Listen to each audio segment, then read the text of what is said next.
ಮಿತ್ರರೇ ನಮಸ್ಕಾರ.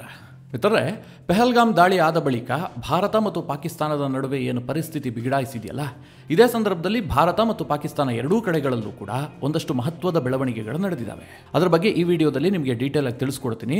ಅದು ಯಾವ್ಯಾವುದು ಅಂತ ಮೊದಲಿಗೆ ಹೇಳೋದಾದ್ರೆ, ನರೇಂದ್ರ ಮೋದಿ ಅವರು ತಮ್ಮ ರಷ್ಯಾ ಪ್ರವಾಸವನ್ನು ರದ್ದುಪಡಿಸಿದ್ದಾರೆ. ನಾನು ಹೋಗೋದಿಲ್ಲ, ಬದಲಾಗಿ ರಕ್ಷಣಾ ಸಚಿವರನ್ನು ಕಳುಹಿಸಿಕೊಡ್ತೀನಿ ಅಂತ ಅವರು ಒಂದು ತೀರ್ಮಾನವನ್ನು ಕೈಗೊಂಡಿದ್ದಾರೆ. ಈ ಬೆಳವಣಿಗೆ ಭಾರಿ ಚರ್ಚೆಗೆ ಕಾರಣ ಆಗಿದೆ. ಇನ್ನೊಂದು ಕಡೆ ವಿಶ್ವಸಂಸ್ಥೆಯ ಮುಂದೆ ಪಾಕಿಸ್ತಾನದ ಪ್ರಧಾನಿ ಶಹಬಾಜ್ ಶರೀಫ್ ಮಂಡಿ ಊರಿದ್ದಾರೆ, ಏನಾದರೂ ಮಾಡಿ ಭಾರತವನ್ನು ತಡೀರಿ ಅಂತ. ಇದೆಲ್ಲದರ ನಡುವೆ ಭಾರತದ ರಾಷ್ಟ್ರೀಯ ಭದ್ರತಾ ಸಲಹಾ ಮಂಡಳಿಗೆ ನರೇಂದ್ರ ಮೋದಿ ಅವರು ಮೇಜರ್ ಸರ್ಜರಿಯನ್ನು ಮಾಡಿದ್ದಾರೆ. ಹೊಸ ಅಪಾಯಿಂಟ್ಮೆಂಟ್ಗಳಾಗಿದ್ದಾವೆ, ಅದು ಕೂಡ ತುಂಬ ಇಂಪಾರ್ಟೆಂಟ್ ಆಗುತ್ತೆ. ಹಾಗೆ ಈಗಾಗಲೇ ಭಾರತಕ್ಕೆ ತನ್ನ ಏರ್ ಸ್ಪೇಸ್ ಅನ್ನು ಬಂದ್ ಮಾಡಿರುವಂತಹ ಪಾಕಿಸ್ತಾನ ಪ್ರತಿನಿತ್ಯವೂ ಕೂಡ ಅಪಾರ ಪ್ರಮಾಣದಲ್ಲಿ ಹಣವನ್ನು ಕಳೆದುಕೊಳ್ತಾ ಇದೆ. ಬಿಟ್ಟಿ ಹಣ ಬರ್ತಾ ಇತ್ತು ಅವರಿಗೆ, ಆದರೆ ತನ್ನದೇ ಮೂರ್ಖ ನಿರ್ಧಾರದಿಂದಾಗಿ ಪಾಕಿಸ್ತಾನಕ್ಕೆ ದೊಡ್ಡ ಪ್ರಮಾಣದಲ್ಲಿ ನಷ್ಟ ಆಗಿದೆ. ಇನ್ನು ಮೊನ್ನೆ ಝೇಲಂ ನದಿಗೆ ನೀರನ್ನು ಬಿಟ್ಟು ಪಾಕಿಸ್ತಾನದಲ್ಲಿ ಪ್ರವಾಹವನ್ನು ಸೃಷ್ಟಿಸಿದ್ದಂತಹ ಭಾರತ ಈಗ ಚಿನಾಬ್ ನದಿಯನ್ನು ಬಂದ್ ಮಾಡಿ ಪಾಕಿಸ್ತಾನದಲ್ಲಿ ನದಿ ಒಣಗುವಂತೆ ಮಾಡಿದೆ. ಅವರೇನೋ ರಕ್ತ ಹರಿಸ್ತೀನಿ ಅಂತೆಲ್ಲ ಹೇಳಿದ್ರಲ್ಲ, ಅದಕ್ಕೆ ಈಗ ಉತ್ತರ ಕೊಟ್ಟಿದೆ. ಅದೇನು ಹರಿಸ್ತೀರಾ ನೋಡೋಣ ಬನ್ನಿ ಅಂತ.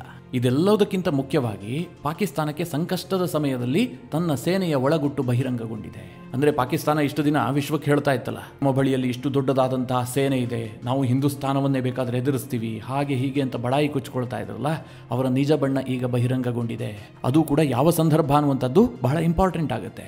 ಈ ಎಲ್ಲ ವಿಚಾರಗಳ ಕುರಿತಾಗಿ ನಿಮಗೆ ಈ ವಿಡಿಯೋದಲ್ಲಿ ಡೀಟೇಲ್ ಮಾಹಿತಿಯನ್ನು ಕೊಡುವಂತಹ ಪ್ರಯತ್ನ ಮಾಡ್ತೀನಿ. ನೀವು ಈ ವಿಡಿಯೋನ ಕೊನೆವರೆಗೂ ಮಿಸ್ ಮಾಡದೆ ನೋಡಿ.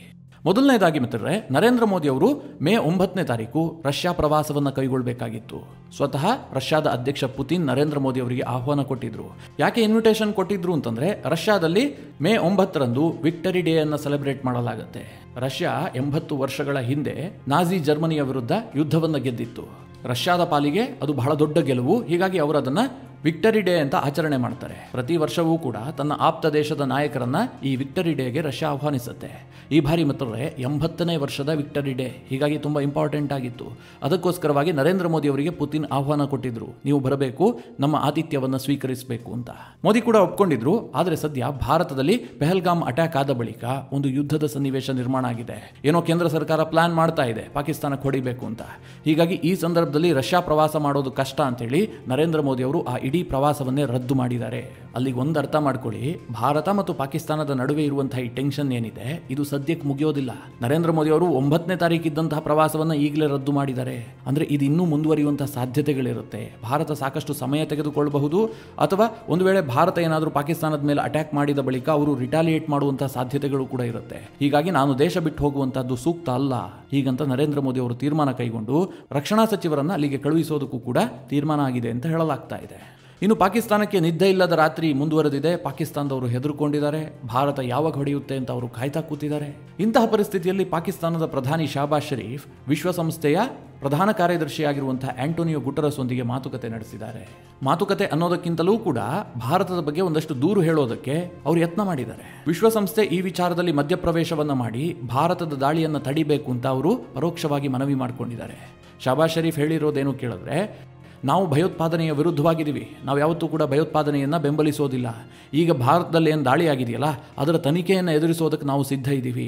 ಒಂದು ತಟಸ್ಥವಾದಂತಹ ಪಾರದರ್ಶಕವಾದಂತಹ ತನಿಖೆ ಮಾಡೋದಾದ್ರೆ ನಾವು ಅದನ್ನು ಸ್ವಾಗತ ಮಾಡ್ತೀವಿ, ಅದಕ್ಕೆ ಸಹಕಾರವನ್ನು ಕೊಡ್ತೀವಿ. ಆದರೆ ಭಾರತ ಮಾತ್ರ ಆಧಾರರಹಿತವಾದಂತಹ ಆರೋಪ ಮಾಡಿ ನಮ್ಮ ಮೇಲೆ ದಾಳಿಗೆ ಮುಂದಾಗ್ತಾ ಇದೆ, ಹೀಗಂತ ವಿಶ್ವಸಂಸ್ಥೆಯ ಪ್ರಧಾನ ಕಾರ್ಯದರ್ಶಿಗಳ ಮುಂದೆ ಅಂಗಲಾಚಿದ್ದಾರೆ. ಇನ್ನು ಭಾರತದ ವಿದೇಶಾಂಗ ಮಂತ್ರಿ ಎಸ್ ಜೈಶಂಕರ್ ಅವರ ಜೊತೆಗೂ ಕೂಡ ಆಂಟೋನಿಯೋ ಗುಟೆರಸ್ ಅವರು ಮಾತುಕತೆಯನ್ನು ನಡೆಸಿದ್ದಾರೆ. ಎಸ್ ಜೈಶಂಕರ್ ಅವರು ಏನೇನಾಯಿತು, ಏನೇನು ಕ್ರಮ ಕೈಗೊಂಡಿದ್ದೀವಿ, ಪಾಕಿಸ್ತಾನದ ಇನ್ವಾಲ್ವ್ಮೆಂಟ್ ಹೇಗಿತ್ತು, ಇದೆಲ್ಲದನ್ನು ಕೂಡ ಅವರಿಗೆ ವಿವರಿಸಿ ಹೇಳುವಂತಹ ಪ್ರಯತ್ನ ಮಾಡಿದ್ದಾರೆ. ಅದಕ್ಕೆ ಪ್ರತಿಯಾಗಿ ವಿಶ್ವಸಂಸ್ಥೆಯ ಪ್ರಧಾನ ಕಾರ್ಯದರ್ಶಿಗಳು ಭಾರತಕ್ಕೆ ಒಂದಷ್ಟು ಶಾಂತಿ ಮಂತ್ರವನ್ನು ಬೋಧಿಸಿರ್ತಾರೆ. ಜೊತೆಗೆ ಅವರು ಭಯೋತ್ಪಾದನಾ ದಾಳಿಯನ್ನು ಖಂಡಿಸಿದ್ದಾರೆ. ಹಾಗೆ ಟೆರರಿಸಂ ವಿರುದ್ಧದ ಭಾರತದ ಹೋರಾಟಕ್ಕೆ ಅವರು ಬೆಂಬಲವನ್ನು ಕೂಡ ಸೂಚಿಸಿದ್ದಾರೆ. ಇದೆಲ್ಲದರ ನಡುವೆ ಪ್ರಧಾನಿ ನರೇಂದ್ರ ಮೋದಿ ಅವರು ರಾಷ್ಟ್ರೀಯ ಭದ್ರತಾ ಸಲಹಾ ಮಂಡಳಿಗೆ ಮೇಜರ್ ಸರ್ಜರಿಯನ್ನು ಮಾಡಿದ್ದಾರೆ. ಹೆಚ್ಚುವರಿಯಾಗಿ 6 ಸದಸ್ಯರನ್ನ ನೇಮಕ ಮಾಡಲಾಗಿದೆ. 3 ಸೇನೆಯಲ್ಲಿ ಕೆಲಸ ಮಾಡದಂತವರು, ಸಾಕಷ್ಟು ಅನುಭವ ಇರುವಂತವರು, ಈ ಹಿಂದೆ ಅವರ ಅನುಭವದ ಕಾರಣದಿಂದಾಗಿ ದೇಶಕ್ಕೆ ಏನಾದರೂ ಸಲಹೆ ಕೊಟ್ಟು ಅದರಿಂದ ದೇಶಕ್ಕೇನೋ ಲಾಭ ಆಗಿರುತ್ತಲ್ಲ, ಅಂತವರನ್ನ ಹುಡುಕಿ ರಾಷ್ಟ್ರೀಯ ಭದ್ರತಾ ಸಲಹಾ ಮಂಡಳಿಗೆ ನೇಮಕ ಮಾಡಲಾಗಿದೆ. ಹಾಗೆ ಮಾಜಿ ಮುಖ್ಯಸ್ಥರಾದಂತಹ ಅಲೋಕ್ ಜೋಶಿಗೆ ಸಲಹಾ ಮಂಡಳಿಯ ನೇತೃತ್ವವನ್ನು ವಹಿಸಲಾಗಿದೆ. ಇನ್ನು ಕೋಪ ಬಂದಾಗ ಮೂಗು ಕುಯ್ಕೊಂಡ್ರೆ ಶಾಂತವಾದ ಮೇಲೆ ಅದು ಬರೋದಿಲ್ಲ ಅನ್ನುವಂಥ ಮಾತಿದೆ. ಕೋಪದಲ್ಲಿ ತೀರ್ಮಾನ ಕೈಗೊಳ್ಳುವಂತಹ ಸಂದರ್ಭದಲ್ಲಿ 100 ಬಾರಿ ಯೋಚಿಸಬೇಕು ಅಂತ ಈ ಮಾತನ್ನು ಹೇಳಲಾಗುತ್ತೆ. ಪಾಕಿಸ್ತಾನದ ವಿಚಾರದಲ್ಲಿ ಇದು ನಿಜ ಆಗಿದೆ. ಪಾಕ್ ವಿರುದ್ಧ ಭಾರತ ಒಂದಷ್ಟು ಡಿಪ್ಲೊಮ್ಯಾಟಿಕಲ್ ಸರ್ಜಿಕಲ್ ಸ್ಟ್ರೈಕ್ ಅನ್ನ ಮಾಡ್ತಲ್ಲ, ಅದಕ್ಕೆ ಪ್ರತಿಯಾಗಿ ಪಾಕ್ ಕೂಡ ಭಾರತದ ವಿರುದ್ಧ ನಾನು ಒಂದಷ್ಟು ಕ್ರಮ ಕೈಗೊಳ್ತೀನಿ ಅಂತೇಳಿ ಒಂದಷ್ಟು ಘೋಷಣೆಗಳನ್ನ ಮಾಡ್ತು. ಅದರಲ್ಲಿ ಮುಖ್ಯವಾಗಿ ತನ್ನ ಏರ್ ಸ್ಪೇಸ್ ಅನ್ನ ಭಾರತಕ್ಕೆ ಬಂದ್ ಮಾಡಿಬಿಡ್ತು. ಭಾರತದ ಯಾವುದೇ ವಿಮಾನಗಳು ಕೂಡ ಪಾಕಿಸ್ತಾನದ ಏರ್ ಸ್ಪೇಸ್ ನಲ್ಲಿ ಹಾರಾಡುವಂತಿಲ್ಲ, ನಾವು ಅದನ್ನ ಬಂದ್ ಮಾಡಿದೀವಿ ಅಂತ ಪಾಕಿಸ್ತಾನ ಘೋಷಣೆ ಮಾಡ್ತು. ಮಿತ್ರರೇ, ಇದರಿಂದ ನಷ್ಟ ಆಗ್ತಾ ಇರುವಂತಹದ್ದು ಪಾಕಿಸ್ತಾನಕ್ಕೆ. ಆ ರಿಪೋರ್ಟ್ ಈಗ ಬರ್ತಾ ಇದೆ. ಅದು ಹೇಗೆ ಅಂತ ನಿಮಗೆ ಪ್ರಶ್ನೆ ಬರಬಹುದು. ಯಾಕೆಂದ್ರೆ ಭಾರತದ ವಿಮಾನಗಳಿಗೆ ಪಾಕಿಸ್ತಾನದ ಏರ್ ಸ್ಪೇಸ್ ಅನ್ನ ಬಂದ್ ಮಾಡಿರುವಂತದ್ದು. ಹೀಗಾಗಿ ಭಾರತದ ವಿಮಾನಗಳು ಪಾಶ್ಚಿಮಾತ್ಯ ದೇಶಗಳಿಗೆ ಹೋಗಬೇಕು ಅಂತಂದ್ರೆ ಸುತ್ತ ಹಾಕೊಂಡು ಹೋಗಬೇಕು, ಫ್ಯೂಯಲ್ ಖರ್ಚು ಜಾಸ್ತಿ ಆಗುತ್ತೆ, ಟೈಮ್ ಜಾಸ್ತಿ ಬೇಕಾಗುತ್ತೆ, ನಷ್ಟ ಆಗಬೇಕಾಗಿರೋದು ಭಾರತಕ್ಕಲ್ವಾ ಅಂತ. ಖಂಡಿತವಾಗ್ಲೂ ಭಾರತಕ್ಕೆ ಒಂದು ಸ್ವಲ್ಪ ನಷ್ಟ ಆಗುತ್ತೆ. ಆದರೆ ಪಾಕಿಸ್ತಾನಕ್ಕೆ ಬಿಟ್ಟಿ ಹಣ ಬರ್ತಾ ಇತ್ತು.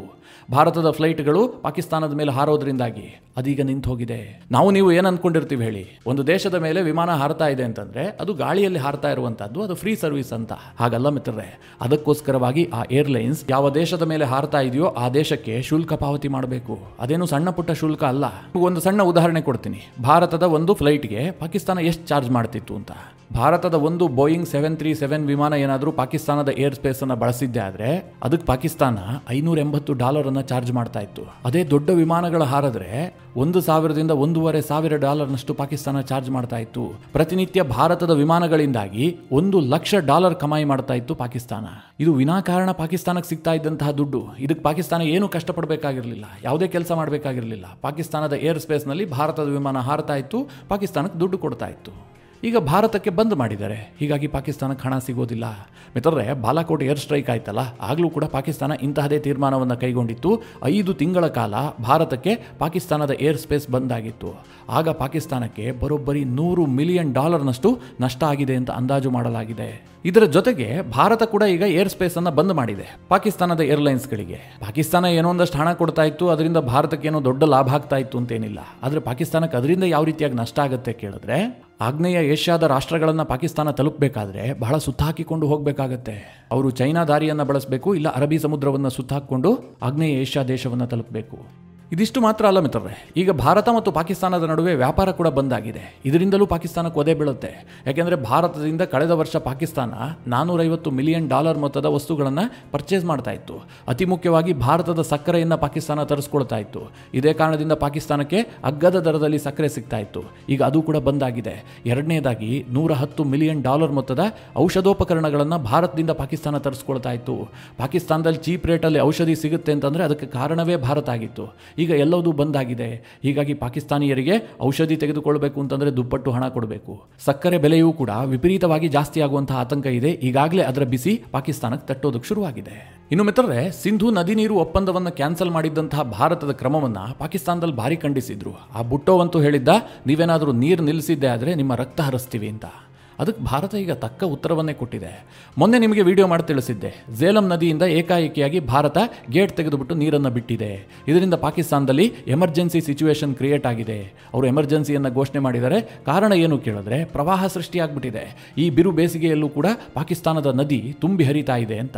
ಆ ರೂಪದಲ್ಲಿ ಭಾರತ ಒಂದು ಹೊಡೆತ ಕೊಟ್ಟಿತ್ತು. ಈಗ ಮಿತ್ರರೇ, ಚಿನಾಬ್ ನದಿಯನ್ನು ಒಣಗಿ ಹೋಗುವಂತೆ ಮಾಡಿದೆ. ಕಳೆದ ಏಪ್ರಿಲ್ 26ನೇ ತಾರೀಕು ಚಿನಾಬ್ ನದಿಯಲ್ಲಿ ನೀರು ಹರಿತಾ ಇತ್ತು.